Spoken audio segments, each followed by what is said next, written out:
এই সূরা যারা তেলাওয়াত করবে তাদের কবরের আযাব হবে না। কবরে যাওয়া লাগবে কি লাগবে না? যাওয়া লাগবে না, কার কার হাত তোলেন? একজনও নাই, সবাই কবরে যাবেন। একদিন মাটির ভেতরে হবে ঘরে মন আমার, কেন বান্ধ দালান ঘর? প্রাণ পাখি উড়ে যাবে পিঞ্জর ছেড়ে, ধরা ধামে সবই রবে তুমি যাবে চলে। বন্ধু বান্ধব যত, মাতা পিতা দ্বারা সুত, সবই হবে তোমার পরে মন আমার, কেন বান্ধ দালান ঘর?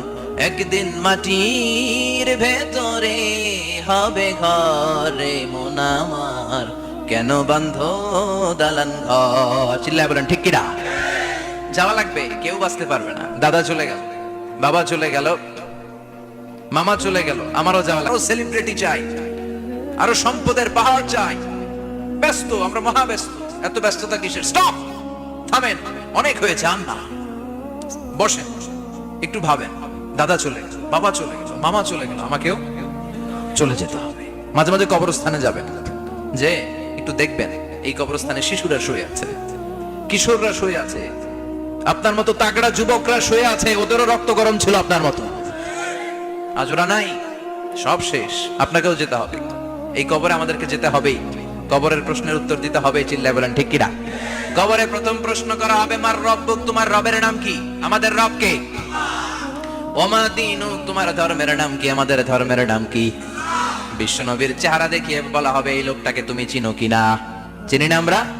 চাঁদের চেয়ে সুন্দর তুমি, নবী আমার কমলিহি ওয়ালা, দু জাহানের বাদশা তুমি, প্যারা নবী সাল্লাল্লাহু আলা, দু জাহানের বাদশা তুমি, প্যারা নবী সাল্লাল্লাহু আলা, চাঁদের চেয়ে সুন্দর তুমি, নবী আমার কমলিহি ওয়ালা। সুবহানাল্লাহ পড়েন। আমাদেরকে জিজ্ঞেস করা হবে, রব কে? বলবো আল্লাহ। ধর্ম কি? বলবো ইসলাম। এই লোকটারে চিনো নাকি? আমরা বলবো চিনি, আমাদের প্রাণের নবী মুহাম্মদ সাল্লাল্লাহু। তিনটা প্রশ্নের উত্তর করতে পারলে এডিশনাল আরেকটা প্রশ্ন, ওমা ইলমু। এই তিনটা প্রশ্নের উত্তর জানলা কেমনে? নকল করছো নাকি? বাংলাদেশে নকল আছে না নাই? কোথায় নকল করে? হ্যাঁ, কিছু লিজেন্ড আছে দেখি, একেবারে জামার ভিতরে নকল, টুপির ভিতরে নকল, স্কেলের ভিতরে নকল, মৌজার ভিতরে নকল। আছে না নাই? কথা বলেন। ফেরেশতারা বলবে, তুমি এই তিনটা প্রশ্নের উত্তর করলে কি করে? আপনাকে বলতে হবে, আমি কোরআন থেকে শিখেছি, আমি হাদিস থেকে জেনেছি। চিল্লায় বলেন ঠিক কিনা? তখন ফেরেশতারা বলবে, আহলান ওয়া সাহলান, মারহাবান, কংগ্রাচুলেশন, তুমি উত্তর করতে পেরেছো। ইফসাহু লাহু কবরুহু ৭০ যিরান, আপনার কবরটারে ৭০ হাত লম্বা বানিয়ে দেয়া হবে। ইফতাহু লাহু বাবুন ইলাল জান্নাহ, জান্নাতের দিকে দরজা করে দেয়া হবে। ইউলবাসু মিন লিবাসিল জান্নাহ, জান্নাতের পোশাক পরিয়ে দেয়া হবে। আর বলা হবে, নাম কানাউ মিল আরুস, বাসর রাতে কনেকে নিয়ে বর যেমনি শান্তির ঘুম, আরামের ঘুম দেয়, তুমিও ঘুম দাও। ঘুমাও, you should get some sleep now, you are very tired man. ঘুমাও, অনেক হয়েছে, ঘুমাও। তোমার এই ঘুম কেউ ভাঙাবে না, ইসরাফিলের সিঙ্গার ফুৎকার ছাড়া। আল্লাহ এই লম্বা ঘুম যেন দিতে পারি, তৌফিক দাও। আর যারা ইসলাম বিরোধী, কোরআন বিরোধী, বিশ্বনবী বিরোধী, তাদেরকেও প্রশ্ন করা হবে, তোর রব কে? মার রব্বুক। সে বলবে, লা আদরি, আমি কিছু জানি না, আমি মাফ চাই, দোয়াও চাই। কথা কন, জানি না, আমি কিছুই মনে করতে পারছি না, আমি কিছু জানি না, আমার ধর্ম নাই, কর্ম নাই, আমার ধর্ম যার যার, উৎসব সবার।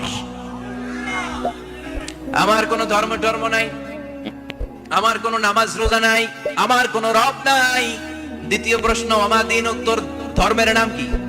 সে বলবে, ধর্ম কি? আমি জানি না, আমি ধর্মরে গালি দিতাম, আমি দুনিয়া ইসলাম রে বাস দিতাম, আমি আলেম ওলামাদের বিরোধিতা করতাম, আর শাহবাগের মঞ্চে উঠে ভাষণ দিতাম। আছে না নাই? সব গুমর ফাঁস হয়ে যাবে, ইয়াউমুত তাকাবুন। এরপর বিশ্বনবীর চেহারা দেখিয়ে বলা হবে, এই লোকটারা চিনো নাকি? সে বলবে, চিনি না, তবে আমার বন্ধুরা তার বিরুদ্ধে ব্লগে লিখতো, আমিও ব্যাড ব্যাড কমেন্টস করে দিতাম, এই লোকটার বিরুদ্ধে আমি কার্টুন বানাতাম, এই বিশ্বনবীর বিরুদ্ধে আমি কথা বলতাম। চিল্লায় বলেন ঠিক কিনা? ফেরেশতারা বলবে, লা দারাইতা ওয়ালা তালাইতা, তুই তো কিছুই পারলি না, তুই তো কপাল পোড়া। ফায়ুতরাকু বিমাতারিকা মিন হাদিদ, লোহার হাতুড়ি দিয়ে পিটিয়ে ওর মাসেলগুলো থেতলে ফেলা হবে। ওয়ায়ুকালু লিল আরদি ইলতাইমি, কবরের দুই পাশের মাটির বলা হবে চাপ দেয়, এমন চাপ দিবে ফাতাখতালিফা আদলাউহু, ডান পাশের পাজরের হাড্ডি বাম দিকে ঢুকে যাবে, বাম পাশের পাজরের হাড্ডি ডান পাশে ঢুকে যাবে। কিয়ামত পর্যন্ত এই মারামারি চলবে। আল্লাহ এরকম ভয়ঙ্কর পরিস্থিতি থেকে আমাদেরকে বাঁচাও। ওই কবরের আযাব থেকে বাঁচার দরকার আছে না নাই? বিশ্বনবী বললেন, যে ব্যক্তি রাত্রিবেলায় সূরাতুল মুলক তেলাওয়াত করবে তার কবরের আযাব হবে না। ইন্না হাযিহি সূরাতুন আযীমা মানিআতুন মিন আযাবিল কবর। এই সূরাটা এমন সূরা, সাধারণ কোন সূরা না। এই সূরাতুল মুলক যে রাত্রিবেলায় তেলাওয়াত করবে তার কবরের আযাব থেকে তারে বাঁচিয়ে দিবে কে? নাম্বার 1 ফজিলত, স্ট্যাটাস মনে থাকবে তো। 2 নাম্বার স্ট্যাটাস শাফাআত লি সাহিবিহা। এই সূরাটা, এই সূরার তেলাওয়াতকারীর জন্য কিয়ামতের দিন সুপারিশ করবে। কোরআন সুপারিশ করবে, চারটেখানি কথা না। কোরআন যদি আপনার বিরুদ্ধে দাঁড়ায় আপনার জান্নাত ক্যান্সেল, আর কোরআন যদি আপনার ব্যাপারে আল্লাহর কাছে রেকমেন্ডেশন করে জান্নাত আপনার জন্য ওয়াজিব করে দিবে কে? এজন্য বিশ্বনবী বললেন শাফাআত লি সাহিবিহা, কিয়ামতের দিন তেলাওয়াতকারীর জন্য আল্লাহর কাছে সুপারিশ করবে। 2টা গেল। 3 নাম্বার বিশ্বনবী বললেন খাসামাত আন সাহিবিহা। এই সূরাটা কিয়ামতের দিন এই সূরার তেলাওয়াতকারীর পক্ষ নিয়ে আল্লাহর সাথে ঝগড়া করা শুরু করে দিবে। আল্লাহর সাথে ডিবেট করবে, ঝগড়া করবে, যতক্ষণ না হাত্তা আদখালাহুল্লাহুল জান্নাহ। হাদিসের টেক্সট হচ্ছে যে যতক্ষণ না আল্লাহ তাআলা তাকে জান্নাতে না ঢুকায় ততক্ষণ ওই সূরার তেলাওয়াতকারীর পক্ষ নিয়ে আল্লাহর সাথে বিতর্ক, ঝগড়া, তর্ক চলতেই থাকবে। সুবহানাল্লাহ, আরো আসতে বলেন। আবার বিষ্ণু বললেন মান ক্বারা বিহা ফি লাইলাতিন ফাকাদ আকসারা ওয়া আতওয়াবা। রাত্রিবেলা এই সূরাটা যে তেলাওয়াত করবে পুরো রাত্রিটারে বরকতময় করে দিবে কে? এজন্য বিশ্বনবী আবদার করে, আবেদন করে আমাদের কাছে বলে গিয়েছেন, আমি চাই আমার প্রতিটা উম্মতের হৃদয়ে এই সূরাটা গাঁথা থাক। আমি চাই আমার প্রতিটা উম্মতের সিনার ভিতরে এই সূরার 30টা আয়াত গ্রথিত করা থাক। সুবহানাল্লাহ পড়েন। মাত্র 30টা আয়াত মুখস্থ করতে রাজি আছেন? 1 মাসে কয় দিন? প্রতিদিন একটা করে আয়াত মুখস্থ করলে এই সূরা মুখস্থ করতে লাগবে কয় দিন? হ্যাঁ, হোমওয়ার্ক। এটা আপনাদের বাড়ির কাজ, যেহেতু ক্লাসে হোমওয়ার্ক দেওয়া যায় না। আরবিতে বলে আল ওয়াজিব আল মানজিলি। আমি গতানুগতিক তাফসীর করি না, আমি সমাজের খুঁতগুলো ধরে ধরে ডিসকাশনের মতো আমি করি। বিভিন্ন জেলায় যে ওখানকার ইয়াংদের সাথেও বসি, কথা বলি। এটাই আমার তাফসীর, এটাই কোরআনের এক্সপ্লেনেশন এন্ড ইন্টারপ্রিটেশন। এতেই মানুষ উপকৃত হয় বেশি। চিল্লা এখন ঠিক কি না?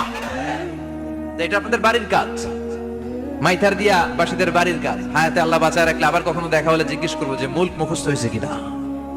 কে কে মুখস্থ করবেন না হাত তোলেন। সবাই করবেন। এবার কে কে মুখস্থ করবেন হাত তুলে আমার আল্লাহর দেখান। আল্লাহ তুমি কবুল করো। আরো জোরে পড়েন আমিন। হাত নামান। এই সূরাটা it's an eye opener for you. এটা আপনার চোখ খুলে দিবে। এই সূরাটা আপনার চোখকে খুলে দিবে, আপনার ঘুমন্ত বিবেককে জাগিয়ে তুলবে। স্রষ্টার ব্যাপারে আপনার যদি কোনো সাসপিশন থাকে, সন্দেহ থাকে, এই সন্দেহের পাহাড়কে ভেঙে এই সূরা চুরমার করে দিবে। চিল্লায় বলেন সুবহানাল্লাহ। আল্লাহ ডেকে বলে, গোলাম কিছু কিছু নাস্তিক আছে আমারে খুঁজে পায় না। এরকম কপাল পোড়া নাদান নাস্তিক বাংলার জমিনেও আছে না নেই? এরা বলে আনসিন ইজ নাথিং, যেটা দেখা যায় না ওইটা মানি না। বলে না, do you see the air in the atmosphere? বাতাসে, বায়ুমণ্ডলে যে বাতাস ঘুরে বেড়ায় এটাকে তুমি দেখো, তো মানো কেন? Why do you believe on that? Why do you believe on air? বাতাস বিশ্বাস করো কেন? কপাল পোড়া নাস্তিকরা বাতাস মানে না। কথা কর। Do you see the bad headache someone feel in his head and he is shouting? মাথার ব্যথায়, মাইগ্রেনের পেইনে যখন কেউ চিৎকার করে তার মাথার ব্যথা দেখা যায়। আমার এখন প্রচন্ড মাথা ব্যথা যদি হয়, আপনারা দেখতে পাচ্ছেন তো। নাস্তিকরা কি মাইগ্রেনের পেইন বিশ্বাস করে না? মাথা ব্যথা বিশ্বাস করে কি করে না? বাতাস বিশ্বাস করে কি করে না? কয় আনসিন ইজ নাথিং, যেটা দেখি না ওটা বিশ্বাস করি না। কপাল পোড়া। আল্লাহ ডেকে বলে, গোলাম আমার সৃষ্টির দিকে তাকা, আকাশের দিকে তাকা, বাতাসের দিকে তাকা, সাগরের দিকে তাকা। সাগরের মধ্যে আমি আল্লাহ আছি না নাই? বিশাল বড় বড় পাহাড়ের দিকে তাকা, ঝর্ণার দিকে তাকা, ঝর্ণার মধ্যে আমি আছি না নাই? ঝর্ণা ঝর্ণা ঝর্ণা রে, বলনা বলনা বলনা রে, কার বিরহে পাগল পাড়া তুই, কার মিলনে ফুল ফসলে ভরা রে তোর দুকুল বই, কার মিলনে ফুল ফসলে ভরা রে তোর দুকুল বই। ঝর্ণা ঝর্ণা ঝর্ণা রে, বলনা বলনা বলনা রে, কার বিরহে পাগল পাড়া তুই। সুবহানাল্লাহ পড়েন।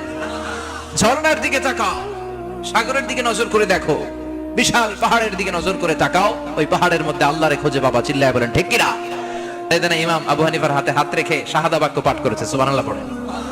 ঝিনুকের ভেতর লুকিয়ে থাকে যেমন মতি, ঝিনুকের ভেতর লুকিয়ে থাকে যেমন মতি, কালমা শাহাদাতে আছে আল্লাহর জ্যোতি, কালমা শাহাদাতে আছে আল্লাহর জ্যোতি।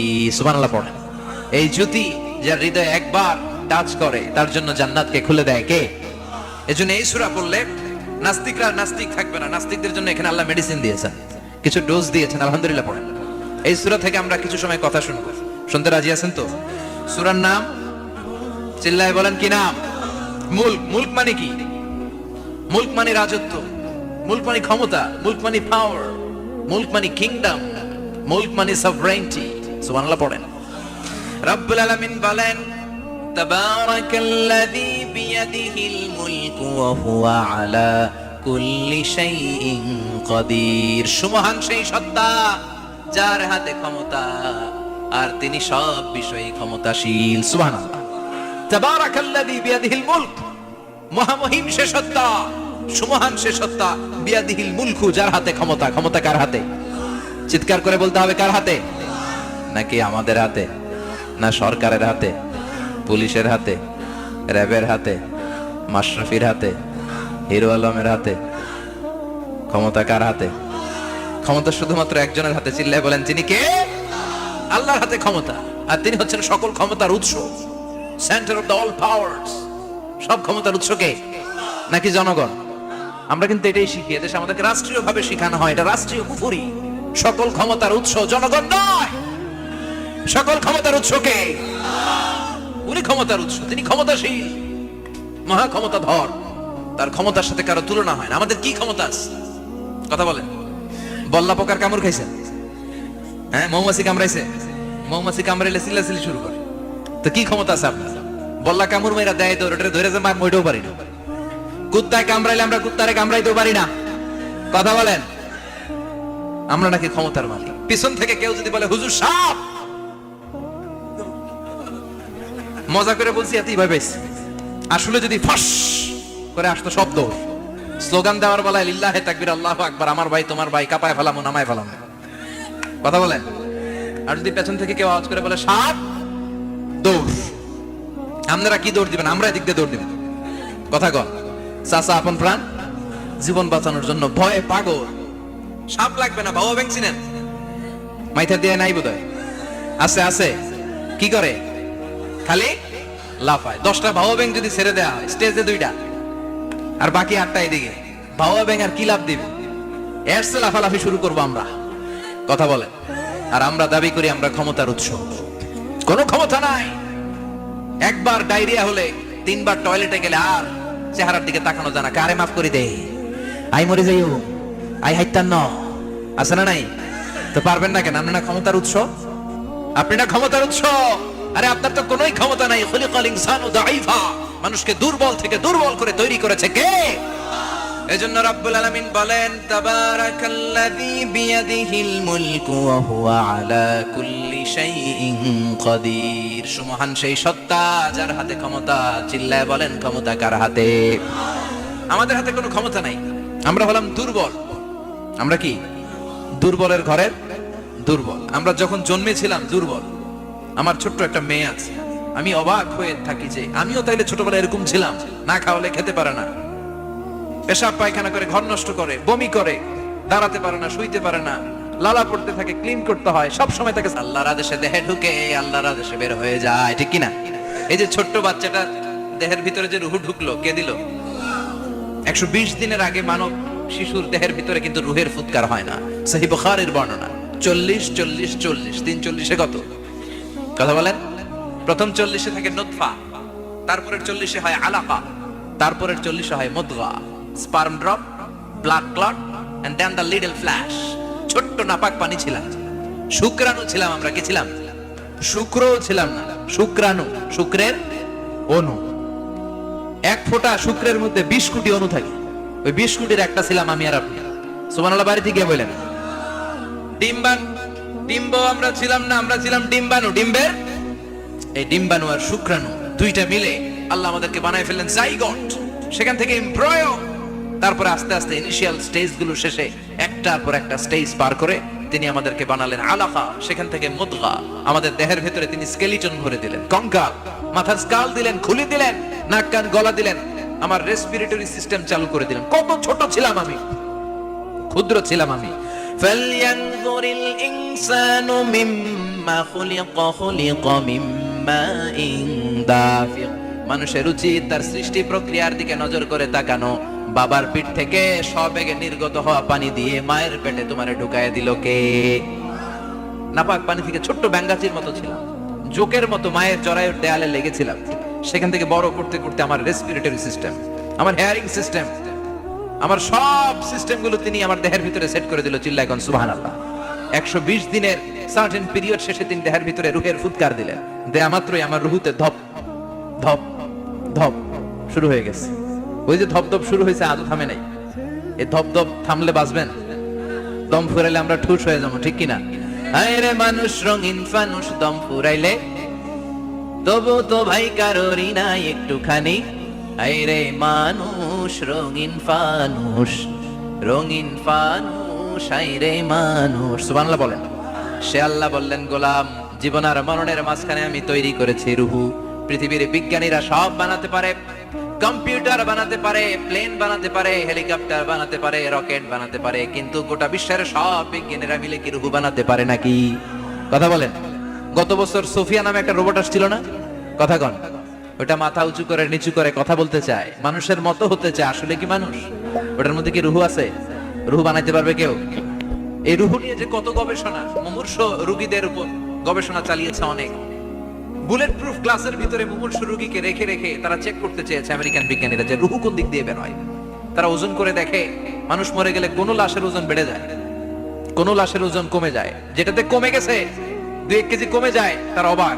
কিরা আগে ছিল 80 কেজি, এখন 78 কেজি, তার মানে 2 কেজি না, এটাই রুহু। এটাই কি? এটা হচ্ছে গবেষণার ধাপ। অনেকগুলো মডিউল তারা আনে, অনেক মুমূর্ষ রোগীকে গ্লাস ফিটিং করা, ইন্টেনসিভ কেয়ারে রেখে তারা অবজার্ভ করে, আর অক্সিজেন মাস্ক খুলে দিয়ে তারা দেখে যে লোকটা ছটফট করে কিভাবে মরে। মরার আগে ওজন মাপছিল 80 কেজি, মরে গেছে পরে আবার ওজন দিয়ে দেখে 78 কেজি। কমছে কয় কেজি? বিজ্ঞানে কয় পাইছি, সবাই কয় কি পাইছো? কয় রুহু। কই পাইলেন? কয় আগে 80, এখন 78, 2 কেজি। রুহুর ওজন কয় কেজি? তো বিজ্ঞানীদের সিস্টেম হচ্ছে যে কোনো একটা বিষয়ের উপর গবেষণা চালালে তারা পূর্ণাঙ্গ ডিসিশনে পৌঁছতে পারে না। They couldn't jump to the final conclusion just on one module, based on one module. They cannot do it. তাদের অনেকগুলো মডিউল আনতাম। তারা আবার নমুনা আনলো আরেকটা। মুমূর্ষ রোগী, অক্সিজেন চেম্বার লাগানো, মাস্ক লাগানো, এটা খুলে ফেললে মরে যাবে। বুলেট প্রুফ করা গ্লাসের ভিতরে ঢুকিয়ে এটার ওজন মাপ, এটার ওজন 60 কেজি। এবার মাস্ক খোল, মাস্ক খুলছে, ছটফট ছটফট করে এটা শেষ। এবার মাপ দেখ, এবার মাইপা দেখা গেছে 63 কেজি। কয় কেজি বাড়ছে? এক একটার এক এক সিস্টেম হয়েছে, কোনোটা কমে, কোনোটা বাড়ে, কোনোটা কিচ্ছু হয় না। সবাই কয় তাইলে আপনি রুহু পাইলেন কই? আগেরটা কম ছিল, মনে করছিলেন 2 কেজি কমছে, ওইটাই রুহু, এখন 3 কেজি বাইরে গেছে, মিলাইবেন কি দিয়া? কথা কন। আল্লাহ রেখে বলে, গোলাম, কিয়ামত পর্যন্ত একটার পর একটা মুমূর্ষ রোগীকে বুলেট প্রুফ গ্লাসের ভেতরে ঢুকাতে পারবি, গবেষণা করতে পারবি, মাগার রুহু খুঁজে পাবি না। চিল্লায় বলেন ঠিক কিনা?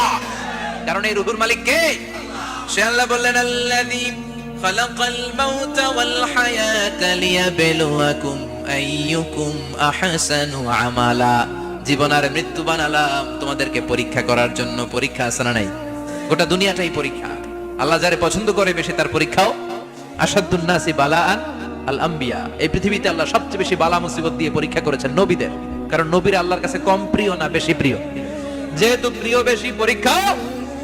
এজন্য মুমিনের উপর যদি পরীক্ষা আসে, মুমিনের উপর যদি অত্যাচার আসে, মুমিনের উপর যদি ধৈর্যের পরীক্ষা আসে, জেল জরিমানা আসে, মুমিন ওইটারে ভয় পায় না। মুমিন ভয় পায় একজনকে। চিল্লায় বলেন তিনি কে?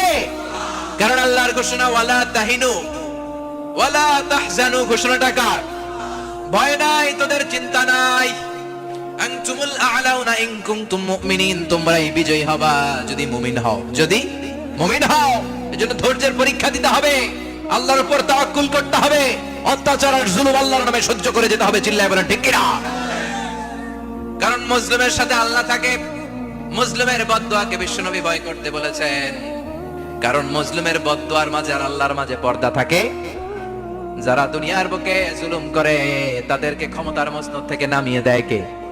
আর যারা মজলুম হয়, যাদের রক্ত দিয়ে জমিন ভেজে, তাদেরকে জমিনের ক্ষমতা দিয়ে দেয় কে? আর যারা রক্ত ঝরায়, ইতিহাস বলে তারা শেষ পর্যন্ত প্রাণ আর জান নিয়ে পালাবার জায়গাটা পায় না। চিল্লাই বলেন ঠিক কিনা? এজন্য মুমিন খুব ভালো করে জানে, রাত্রি যত গভীর হয়, সুবহে সাদিকের সময় কাছে আসতে থাকে।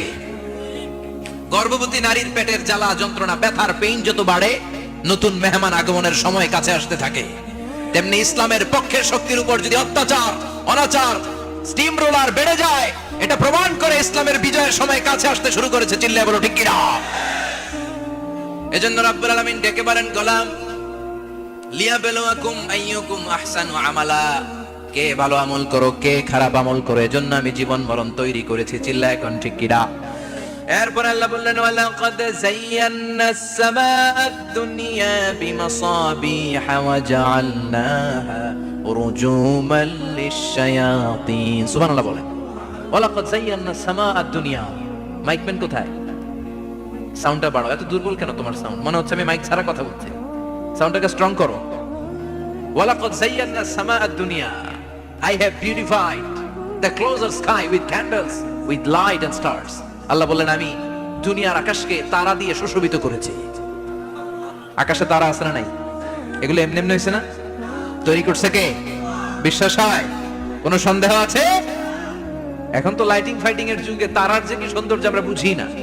আমরা যখন ছোটবেলা গ্রামে যেতাম, রাতের বেলা তারার মেলা, কি সুন্দর, একটার চেয়ে একটা সুন্দর। শুকতারা, ধ্রুব তারা, সপ্তর্ষি মণ্ডল, 7টা তারার একটা চেইন আছে, চিনেন এগুলো? কি সুন্দর তারা! এগুলো তৈরি করে রেখেছে কে? প্রথম আকাশের মহাশূন্যকে আল্লাহ এই তারকা দিয়ে বিউটিফাই করেছেন। It's a candle. আল্লাহ সাজিয়ে রেখেছেন। আমরা খালি চোখে যেটা দেখি, এটা কিন্তু আকাশ না, এটা প্রথম আকাশ নয়। প্রথম আকাশ যে কত দূরে আমেরিকার নাসার বিজ্ঞানীরাও জানে না। খালি চোখে আমরা যা দেখি, এটা প্রথম আকাশের মহাশূন্য। এর অনেক অনেক অনেক উপরে প্রথম আকাশ। এরপরে দ্বিতীয় আকাশের মহাশূন্যের স্তর শুরু, এরপরে দ্বিতীয় আকাশ, তারপরে তৃতীয় আকাশের মহাশূন্যের স্তর শুরু, তারপরে তৃতীয় আকাশ। একটার চেয়ে আরেকটা বড়। প্রথম আকাশের চেয়ে দ্বিতীয় আকাশ কত বড় বলি? আপনার হাতের আংটিটা যদি সাহারা মরুভূমিতে আপনি ছড়ে ফেলে দেন, পুরো মরুভূমির তুলনায় আংটি যত ছোট, আল্লাহর দ্বিতীয় আসমানের তুলনায় আল্লাহর প্রথম আসমানটা ঠিক তত ছোট। একটার চেয়ে একটা বড়, একটার চেয়ে একটা বড়। সূর্য দেখে আমরা অবাক হয়ে যাই। 9,30,00,000 মাইল দূরে, এই পৃথিবীর চেয়ে 13 লক্ষ গুণ বড়। এটার সানশাইন, আলো আসতে পৃথিবীতে 8 মিনিট 18 সেকেন্ড লেগে যায়। আমরা মনে করছি সূর্যই বড়। আমরা বসে আছি মাইথার দিয়াতে, তাই না? এই জায়গাটার নাম কি? মাইথার দিয়া। কি খালি এতটুকু প্যান্ডেলের সমান? কত বড় মাইথার দিয়া! এই পুরো মাইথার দিয়া কোন থানায় পড়ছে? দাউদকান্দি। দাউদকান্দি হচ্ছে কুমিল্লার 16টা থানার একটা, ঠিক কিনা? 16 থানা মিলে কুমিল্লার একটা জেলা। এরকম কয়টা জেলা আছে? 64 জেলা। এই 64 জেলা মিলে আমাদের সুজলা সুফলা, শস্য শ্যামলা, ডিজিটাল বাংলাদেশ। কথা কন। আর বাংলাদেশ হচ্ছে পৃথিবীর সবচাইতে বড় দেশ। হ্যাঁ, 64 জেলা, এরপরে ছোট। যাদের অ্যাটলাস ম্যাপ নিয়ে যাদের ধারণা আছে, তারা দেখবেন বাংলাদেশ এই শব্দটা লেখার জায়গা আমরা পাই না। মানচিত্রে বাংলাদেশ শব্দটা লেখার জায়গা পায় না। বিআরএ উঠে যায় ইন্ডিয়ার উপর, আর ডিএসএইচ উঠে যায় আবার ইন্ডিয়ার উপর। মাঝখানের 2টা অক্ষর বাংলাদেশের উপরে পড়ে। চিল্লায় বলেন ঠিক কিনা? কত ছোট দেশ। পাশের ইন্ডিয়া 20-25 গুণ বড়। ইউরোপ আমেরিকার অনেক দেশ আছে, আমেরিকায় বাংলাদেশের চেয়ে 100 গুণ বড়। কানাডা কয়েকশো গুণ বড়, রাশিয়া কয়েকশো গুণ বড়। এরকম প্রায় 200 দেশ নিয়ে পৃথিবীর স্থলভাগ, আর 70% হচ্ছে শুধু পানি। এই সব মিলে আমাদের এই পৃথিবী। আর এত বড় পৃথিবীর চেয়েও নাকি সূর্য 13 লক্ষ গুণ বড়। তার মানে সূর্যই বড় না, সূর্যের চেয়ে অনেক বড় তারা আছে। সূর্যের পরে পৃথিবীর সবচেয়ে কাছের যে তারা বা স্টার, ওটার নাম হচ্ছে প্রক্সিমা সেন্ট্রাই। নাম কি? প্রক্সিমা সেন্ট্রাই। এরপরে আলফা সেন্ট্রাই এ, আলফা সেন্ট্রাই বি, ইটা ক্যারিনা, বেটেলজিউস, এরকম একটার পর একটা তারা। যেই সূর্য পৃথিবীর চেয়ে 13 লক্ষ গুণ বড়, বেটেলজিউস নামে একটা তারা আছে, ওটা সূর্যের চেয়ে 33 কোটি গুণ বড়। তার মানে কি বেটেলজিউসই সবচেয়ে বড় না? ছোট্ট একটা তারা। এই বেটেলজিউসকে খেয়ে ফেলাইতে পারে এরকম 1000 কোটি গুণ বড় সাইজের তারা আছে না নাই? এরকম কয়েক বিলিয়ন তারা নিয়ে আমাদের গ্যালাক্সি গঠিত। আমাদের গ্যালাক্সি, এটার নাম মিল্কি ওয়ে। এটার নাম কি? আমাদের গ্যালাক্সি। এই গ্যালাক্সিতে আমাদের অবস্থান। এরকম কত হাজার কোটি গ্যালাক্সি আছে, আমেরিকার নাসার বিজ্ঞানীরাও জানে। আমাদের গ্যালাক্সির সবচেয়ে কাছের যে গ্যালাক্সি, ওই গ্যালাক্সিটার নাম হচ্ছে অ্যান্ড্রোমেডা। কি নাম? অ্যান্ড্রোমেডা। আমাদের গ্যালাক্সি থেকে কেউ যদি কাছের গ্যালাক্সি অ্যান্ড্রোমেডাতে যেতে চায়, তার 2.5 মিলিয়ন লাইট ইয়ার্স সময় লেগে যাবে। কথাটা কঠিন হয়ে গেছে, আমি ভেঙে বলি, তারপরে সুবহানাল্লাহ কই। আমাদের গ্যালাক্সির নাম মিল্কি ওয়ে। মিল্কি ওয়ে থেকে যদি কেউ অ্যান্ড্রোমেডাতে যেতে যায়, কত সময় লাগবে? 2.5 million light year. Light year মানে আলোক বর্ষ। আলোর গতিতে যদি ছোটা যায়, 2.5 মিলিয়ন মানে হচ্ছে প্রায় 25 লক্ষ। তাহলে পৃথিবীতে সবচেয়ে দ্রুতগামী যে বিষয়টা আবিষ্কৃত হয়েছে সেটা হচ্ছে আলো। এই যে লাইট মারলে যে ছুটে, এই লাইট প্রতি সেকেন্ডে 1,86,000 মাইল বেগে ছুটতে পারে। 1 মিনিটে না, 1 ঘন্টায় না, 1 মিনিটে না, 1 সেকেন্ডে আলো চলে যায় কয় মাইল? 1,86,000। খুঁটি ইমাজিন দ্যাট। আপনি কল্পনা করতে পারেন? হয়তো মাথা নাড়াইতেছেন। এটা কি কল্পনা করা যাবে? আমার তো তার ছিঁড়ে যাচ্ছে। 1 সেকেন্ডে নাকি আলো ছুটে 1,86,000 মাইল বেগে। 1 সেকেন্ড শব্দ কইতে তো 2 সেকেন্ড লাগে। কথা কোন? এর মধ্যে আলো চলে গেছে 1,86,000 মাইল। তো কোন রকেট যদি আপনি পান, যে রকেট দিয়ে সেকেন্ডে 1,86,000 মাইল বেগে রকেটটা ছুটবে প্রতি সেকেন্ডে, খেয়াল করেন, ঘন্টায় না, মিনিটে না, কিসে? সেকেন্ডে। যে রকেটটা সেকেন্ডে 1,86,000 মাইল বেগে ছুটবে, ওই রকেটটা দিয়ে আমাদের গ্যালাক্সি থেকে আমাদের পাশের গ্যালাক্সি অ্যান্ড্রোমেডাতে পৌঁছতে আপনার 25 লক্ষ বছর লেগে যাবে। সুবহানাল্লাহ বাড়িতে গিয়ে বললেন। এরকম বিশাল বিশাল তারা দিয়ে আমাদের আকাশটারে বিউটিফাই করেছে কে? এজন্য আল্লাহ বললেন, ওয়ালাকাদ যায়্যানাস সামাআদ দুনিয়া বিমাসাবিহা ওয়া জাআলনাহা রুজুমান লিশ-শায়াতিন। আমি এই দুনিয়ার আকাশটারে সুন্দর সুন্দর তারকারাজি লাইটের মতো সেটিং করে সুশোভিত করেছি। আবার এই তারকা দিয়ে আমি শয়তানদেরকে প্রহারও করেছি। সুবহানাল্লাহ। শয়তানদেরকে আল্লাহ তারা মেরে আঘাত করে। সুবহানাল্লাহ বলেন। এরপরে এই সূরার প্রথম রুকুর শেষে আল্লাহ বললেন, وَأَسِرُّوا قَوْلَكُمْ أَوْ اجْهَرُوا بِهِ إِنَّهُ عَلِيمٌ بِذَاتِ الصُّدُورِ أَلَا يَعْلَمُ مَنْ خَلَقَ وَهُوَ اللَّطِيفُ الْخَبِيرُ। আল্লাহ বললেন, وَأَسِرُّوا قَوْلَكُمْ, তোমরা যদি গোপনে কথা বলো, أَوْ اجْهَرُوا بِهِ, কিংবা স্পষ্ট করে বলো, সব শুনে কে? আপনি যেমনি বলেন শুনবে কে? বলেনই নাই, কিন্তু মনে মনে ভাবছেন শুনবে কে? সুবহানাল্লাহ কইবেন না? সাত আকাশের উপরে, আরশের উপরে তার অবস্থান, সাত জমিনের নিচে কোন গোপনতম প্রকোষ্ঠে, কোন ছোট্ট বাক্সের ভেতরে যদি কোনো পিপিলিকা নীরবে হেঁটে যায়, আল্লাহ বলে আমি ওই পিঁপড়ার হেঁটে চলার পায়ের আওয়াজটাও শুনতে পাই। এজন্য কেউ যেটা শোনে না, শোনে কে? এরপর আল্লাহ বললেন, হুয়াল্লাযী জাআলা লাকুমুল আরদা যালুলান ফামশু ফি মানাকিবিহা ওয়া কুলু মির রিজকি ওয়া ইলাইহিন নুশুর। সুবহানাল্লাহ বলেন। আল্লাহ ডেকে বললেন, গোলাম, তোমাদের জন্য জমিনটারে আমি বিছানা বানিয়েছি। আল্লাযী জাআলা লাকুমুল আরদা ফিরাশা, জমিনটারে বিছানা বানিয়েছে কে? এই বিছানার মতো সমতল জমিন দিয়ে তোমরা হেঁটে বেড়াও, চলে বেড়াও, হেলে দুলে পড়ার সুযোগ নাই, ঠিক কি না? এই যে মাইথার দিয়ার আজকের যে ময়দান, এটা যদি বিছানার মতো সমান না হয়তো বসতে পারতেন? কথা কোন? এই ময়দানের প্যান্ডেলের এদিক দিয়ে উঁচা, এদিক দিয়ে গর্ত, এদিক দিয়ে নিচা, এদিক দিয়ে খাড়া, কেমন হইতো? কথা কোন? কেউ আমারে দেখতো, কেউ দেখতো না, কেউ দাঁড়াইয়া, কেউ বইসা, আছে না নাই? কিন্তু জমিনটারে সমতল বানালো কে? আপনি যদি বিমান থেকে যদি আপনি দেখেন, বিমানের গ্লাস দিয়ে, জানলা দিয়ে যদি আপনি নিচের দিকে তাকান, আপনি দেখবেন মনে হবে পুরো জমিনটাকে আল্লাহ সবুজ কার্পেট দিয়ে কার্পেটিং করে রেখেছে। এই সৌন্দর্য দিয়েছে কে? আবার রব্বুল আলামিন বলেন, জমিনটারে সমান দেখে, কার্পেটিং দেখে মনে করো না তোমরা বেঁচে গিয়েছো। আমার দেয়া বিধান আমার জমিনে যদি কায়েম করতে না পারো, এই কার্পেটিং করা জমিনের ভেতরে আযাব আছে না নাই? এই পুরো জমিনের ভেতরে আছে আগুন আর আগুন। আগ্নেয়গিরির অগ্নুৎপাত জ্বালামুখে বিস্ফোরণ করে দিয়ে গোটা বিশ্বটারে মুহূর্তে মেসাকার করে দিতে পারে কে? এজন্য আল্লাহ ডেকে বললেন, গোলাম, আমিনতুম মান ফিস সামাই আন ইয়াখসিফা বিকুমুল আরদা ফাইযা হিয়া তামুর। তোমরা কি ভেবেছো নাকি বেঁচে যাবা? আমি চাইলেই পুরো জমিনটারে কাঁপিয়ে দিতে পারি। আয়াখসিফা বিকুমুল আরদ, খাসাফ মানে ল্যান্ডস্লাইড। খাসাফ মানে কি? ল্যান্ডস্লাইড, ভূমিধস, ভূকম্পন, আর্থকোয়েক, আছে না নাই? বাংলাদেশে তো ভূমিকম্প হয় না, না? টের পাইছেন? মাঝে মাঝে মাঝরাতে হয় না? 3টার দিকে নিজেই দৌড় দিব না বাচ্চারা লইয়া দৌড় দিব, লুঙ্গি পইরা দৌড় দিব না লুঙ্গি ছাড়া দৌড়াম? কথা কর। এই ভূমিকম্প আছে না নাই? আল্লাহ বলে, মনে করো না জমিনটা সমতল, কার্পেটিং করে দিয়েছি। এই কার্পেটিং এর ভিতরেও আগুনের দলা আছে না নাই? আবার আল্লাহ বললেন, আমিনতুম মান ফিস সামাই আন ইউরসিলা আলাইকুম হাসিবা। নিচে যেমনি কার্পেটিং করা জমিনের ভেতরে অগ্নুৎপাত রেখে দিয়েছি, মাথার উপর থেকে আযাব দেওয়ার সুযোগ আছে না নাই? চাইলে আল্লাহ অগ্নি বৃষ্টি দিতে পারে, আগুন বৃষ্টি দিতে পারে, ঠান্ডার বজ্রপাত দিতে পারে। আপনারা লূত আলাইহিস সালামের কওমের নাম শুনেছেন? তারা হোমোসেক্সুয়ালিটি, সমকামিতা করত। ফলে আল্লাহ তাআলা বিশাল এক চিৎকার মেরে সাইয়েদনা জিবরাইলের মাধ্যমে পুরো জমিনটা শেষ করে দিলেন। ফাজআলনা আলিয়াহা সাফিলাহা ওয়া আমতারনা আলাইহিম হিজারাতাম মিন সিজিল।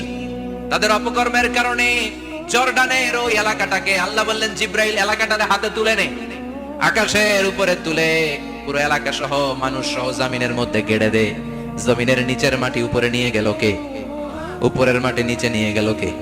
পুরো জায়গাটা এখন ডেড সি হয়ে গেছে। কি সি? ডেড সি নাম শুনেন নাই বোধহয়? আজকে শুনে রাখেন, এটারে বলে মৃত সাগর। এটা গজবের জায়গা, ওখানে মানুষও ডুবে না। লবণের ডেনসিটি, সল্টের ডেনসিটি এত হাই, এই পানির মধ্যে এত গজব, এর মধ্যে কোনো মাছ জন্মায় না, চিংড়ি জন্মায় না, কাঁকড়া জন্মায় না, ব্যাঙ হয় না, শ্যাওলা হয় না, কিচ্ছু বাঁচে না। এটা গজবের জায়গা, চিল্লায় বলেন ঠিক কিনা? যে আল্লাহ জর্ডানের এলাকাটারে ধ্বংস করে দিল, ওই আল্লাহ আজও আছে না নাই? এই জন্য নিজ দিয়ে তিনি যেমনি আযাব দিতে পারেন, ভূমিকম্প দিতে পারেন, জলোচ্ছ্বাস দিতে পারেন, উপর থেকে তিনি শিলাবৃষ্টি দিতে পারেন কি পারেন না? মাইথার দিয়ে কখনো শিলাবৃষ্টি হয়েছিল? হ্যাঁ, ফসল ক্ষেত শেষ করে দেয় না? ছাগল টাগল মরে যায়। ছাগল যদি ইয়েতে থাকে ক্ষেতের মধ্যে, বড় শিলা মাথায় পড়লে শেষ, মানুষও শেষ, টিনের চালও শেষ। কথা কন। এরপরে আল্লাহ যদি উল্কা বৃষ্টি পাঠায়, উল্কা যদি পড়ে, কই যাবেন? কোথায় যাবেন আপনি? উল্কা চিনেন? মহাশূন্যে বিশাল পাথরের খণ্ড ঘর্ষণ খেয়ে পৃথিবীর ভিতরে ঢুকে যায়।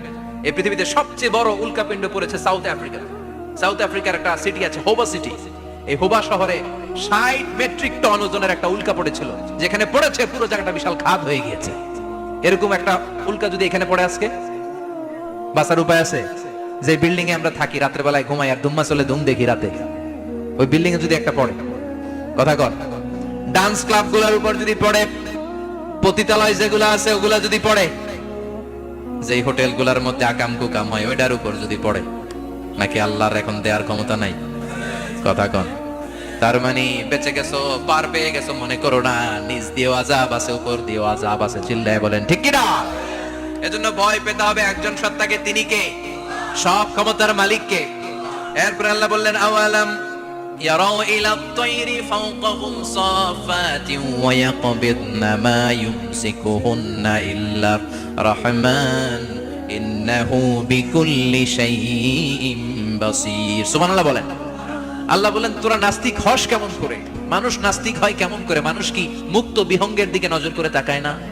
আকাশে মুক্ত বিহঙ্গ নাই? বিহঙ্গ বুঝছেন তো? পাখি। পাখির কথা কোরআনে বললো কে? সুবহানাল্লাহ কইবেন না?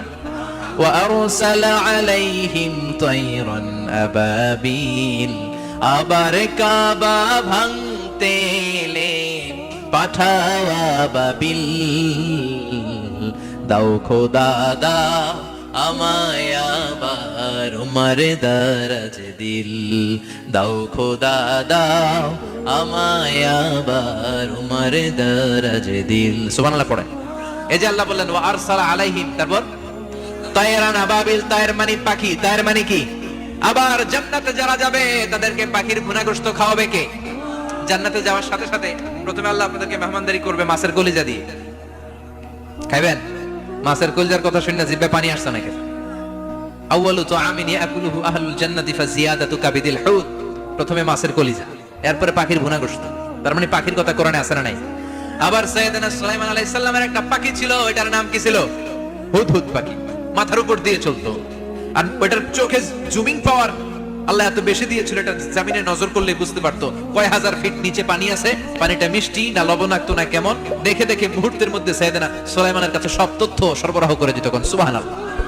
এজন্য আল্লাহ বললেন, নাস্তিকগুলো কি পাখির দিকে তাকায় না? এই পাখির দিকে তাকালে পাখির রব আল্লাহরে খুঁজে পাওয়া যায়। পাখির দিকে তাকালে, মুক্ত বিহঙ্গের দিকে তাকালে কেমন করে পাখিগুলো উড়ে যায়। এই পাখিগুলো আকাশে ধরে রাখে কে? মা ইউমসিকুহুন্না ইল্লা রাহমান। ওই রহমান ছাড়া কেউ পাখিগুলোর শূন্যে ধরে রাখতে পারে না। কত শত আয়াতে যে আল্লাহ পাখির কথা বলেছেন হিসাব নাই। কত ধরনের পাখি যে আল্লাহ বানিয়েছেন কোনো হিসাব নাই। আপনারা ঘরে জিওগ্রাফিক্যাল চ্যানেলগুলো দেখেন? হ্যাঁ, না জি বাংলা দেখেন? স্টার জলসা, কিরণমালা, কি দেখেন? জিওগ্রাফিক্যাল চ্যানেল দেখবেন। ওখানে দেখবেন একটা পাখি আল্লাহ তৈরি করেছে, পৃথিবীর সবচেয়ে ছোট পাখি, নাম হলো হামিং বার্ড। কি নাম? The smallest bird ever in the world, সবচেয়ে ছোট। এটা প্রাপ্তবয়স্কে 3 থেকে 5 ইঞ্চি লম্বা হয়। এটার পূর্ণ যৌবন এটা লম্বা কতদূর? 3 থেকে 5 ইঞ্চি। এটা প্রতি সেকেন্ডে ডানা ঝাপটাতে পারে 80 বার। কয়বার? আমাদের ডানা আছে না দুইটা, আপনি আপনার ডানা 1 সেকেন্ডে কয়বার ঝাপটাতে পারবেন? হ্যাঁ, আমি ঝাপটাইলাম, কয়টা হয়েছে 1 সেকেন্ডে? হ্যাঁ, 3টা 4টা ঝাপটা দিতেই আমার সেকেন্ড শেষ। কিন্তু এই পাখিটা প্রতি সেকেন্ডে তার 2 পাখা ঝাপটায় কয়বার?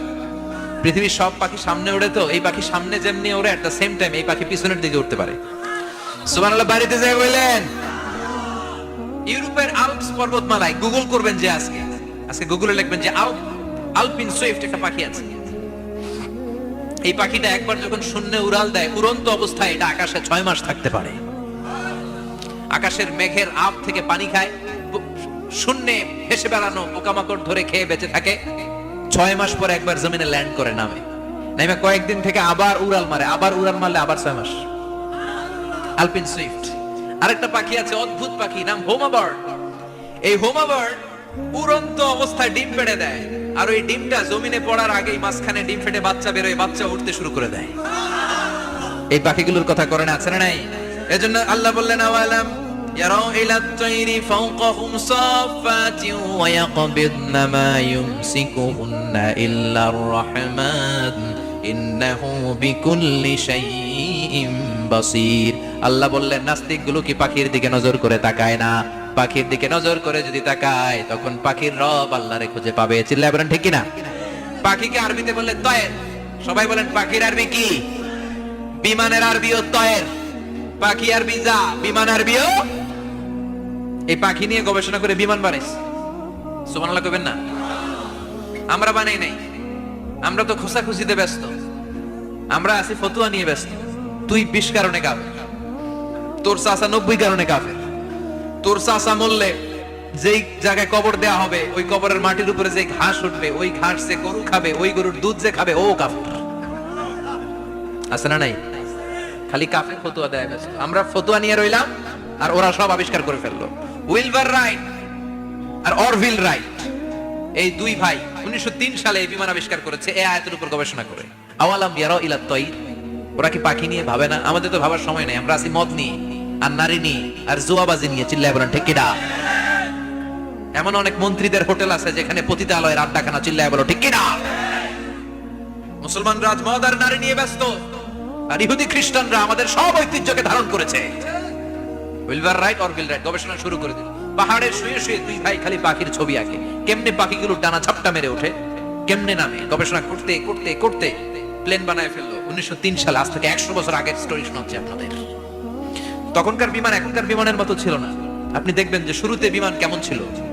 শুরুতে ভাঙ্গাচুরা দুইটা পাখা নিয়ে একটু উড়ে আবার থপাস করে পড়ে, কিন্তু আশা হারায় নাই, আবার উড়ে থপাস করে পড়ে। আমেরিকাতে সুবিধা করতে পারেনি। ফ্রান্সের এক কিং তাদেরকে ডোনেট করেছে বিপুল অঙ্কের টাকা দিয়ে। তারা প্রথম ফ্রান্সের একটা শহর থেকে আরেকটা শহরে পৃথিবীর প্রথম প্যাসেঞ্জার প্লেন নিরাপদে ল্যান্ড করেছে। মানুষের উড়ার স্বপ্ন সফল হতে শুরু করলো। এখন বিভিন্ন ধরনের বিমান একটার পর একটা শুরু হয়েছে। এই পৃথিবীর সবচাইতে দ্রুতগামী যে বিমানটা আগে ছিল, নাম ছিল কনকর্ড, যাত্রীবাহী বিমান। এটার পরে এখন একটা বাইরে হইছে বোম সুপারসনিক। কি নাম? Bomb supersonic. এত স্পিডে চলে, এই মাত্র দেখলেন এদিকে, এরপর দেখবেন নাই ওইদিকে। সুবহানাল্লাহ পড়েন। কি বিশাল বিশাল ডাবল ডেকার গুলো নিয়ে শূন্যে উড়াল দেয়। A3 এয়ার বোয়িং A380 বর্তমান পৃথিবীতে সবচেয়ে বড় প্যাসেঞ্জার বিমান। কার্গো বিমান তো এগুলোর 7-8 ডবল বড় হয়।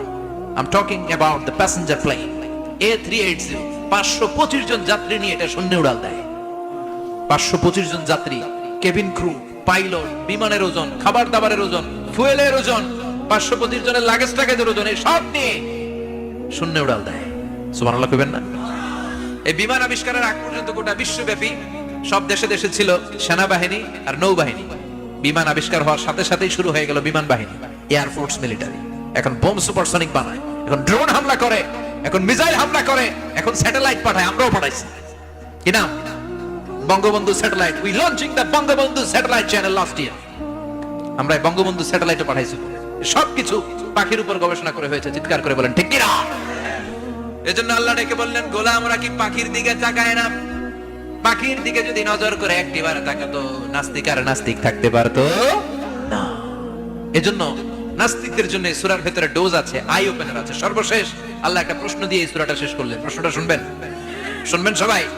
আল্লাহ বললেন, কুল আরাআইতুম ইন আসবাহা মাউকুম গাওরান ফামান ইয়াতিকুম বিমাইম মাইন। বলো দেখি সবে, শুকাইয়া যদি যায় এই পৃথিবীর পানি, তাহলে হেথায় তটনির ধারা কে দিবে সবারে আনি? কে দিবেন? একদিন সকালবেলা ঘুম থেকে উঠছেন, টয়লেটে যাবেন, মুখ ধুবেন, স্কুলে যাবেন, অফিসে যাবেন, কাজে যাবেন, যায় দেখেন টিউবওয়েল চাপতেছেন, পানি নাই। ট্যাপ ছাড়লেন, পানি নাই। চোখের মধ্যে ময়লা, নাকে ময়লা। টয়লেটে যাবেন, পানি নাই। পুকুরে নাইমা দেখেন পানি নাই। বিশাল বিশাল মেশিন বসিয়ে মাটির নিচ থেকে ভূগর্ভস্থ পানি ওঠানোর চেষ্টা করলেন, একটা পানি নাই। এক ফোঁটা পানি গোটা বিশ্বে কোথাও নাই। কে দিব পানি আপনারে? পানি সম্পদ মন্ত্রী দিব, ডোনাল্ড ট্রাম্প দিব, শেখ হাসিনা দিবে? কেউ দিতে পারবে? এক ফোঁটা পানি বানানোর ক্ষমতা আমাদের নয়, ঠিক কিনা? পানির বৈজ্ঞানিক নাম হচ্ছে H2O। কি নাম? এই দেশে H2 নিয়ে কত কথা আছে না নাই? হাইড্রোজেনের দুইটা মলিকিউল, অক্সিজেনের একটা মলিকিউল। এই দুইটা গ্যাস, হাইড্রোজেন আর অক্সিজেন, দুই গ্যাস একসাথে মিলাইলে কি হয়? কথা বলেন। মিঠা নদীর পানি। সুবহানাল্লাহ পড়েন। আল্লাহ বললেন, ঘুম থেকে উঠে যদি দেখো পৃথিবীর সব পানিগুলো একেবারে পৃথিবীর নিচে চলে গেছে, কোন মাধ্যম দিয়ে এক ফোঁটা পানির জোগাড় আর বন্দোবস্ত করা যায় না, কে তোদেরকে পানি এনে দিবে? কথা কন। আল্লাহ ছাড়া এক ফোঁটা পানি এনে দেওয়ার মতো ক্ষমতা কারো আছে নাকি? আবার পানি থেকে পৃথিবীর সব কিছুরে বানালো কে? ওয়াজআলনা মিনাল মাই কুল্লা শাইইন হাই আফালা ইউমিনুন। আল্লাহ বললেন, পানি থেকে গোটা বিশ্বের সব আমি বানালাম। সব জীবিত জিনিস তৈরি হয়েছে পানি থেকে। এটা কোরআনের কথা, কার কথা? আর ১৫০০ বছর পর বিজ্ঞানীরা এখন বলছে পানি থেকেই সব প্রাণ এসেছে। সুবহানাল্লাহ পড়েন। বিজ্ঞানীদের রিসার্চে এসেছে পৃথিবীর সর্বপ্রথম যে প্রাণীটার উৎপত্তি, এটার নাম নাকি অ্যামিবা। কি নাম? It's a very small unicellular organism in the world. এককোষী শৈবাল অ্যামিবা এসেছে পানি থেকে, ওদের কথা। তারপরে এসেছে জুপ্লাঙ্কটন, ফাইটোপ্লাঙ্কটন, ব্যাকটেরিয়া প্লাঙ্কটন, একটার পর একটা ডেভেলপ করেছে, সব এসেছে পানি থেকে। পানি নাই তো কিচ্ছু নাই। পানি হচ্ছে প্রাণের ব্লুপ্রিন্ট। চিল্লায় বলেন ঠিক কিনা? পানির মধ্যে সব প্রাণের অস্তিত্ব রেখে দিয়েছে কে? আবার ফলের মধ্যে আল্লাহ পানি দিয়ে বললেন, আন্না সাবাবনাল মাআ সাব্বা। যেখানে যতটুকু পানির দরকার, রসের দরকার, সব রস দিল কে? ক্ষীরার ভিতরে পানি আছে না নাই? কলার ভিতরে, আপেলের ভিতরে, তরমুজ, তরমুজ তো পুরাই পানি।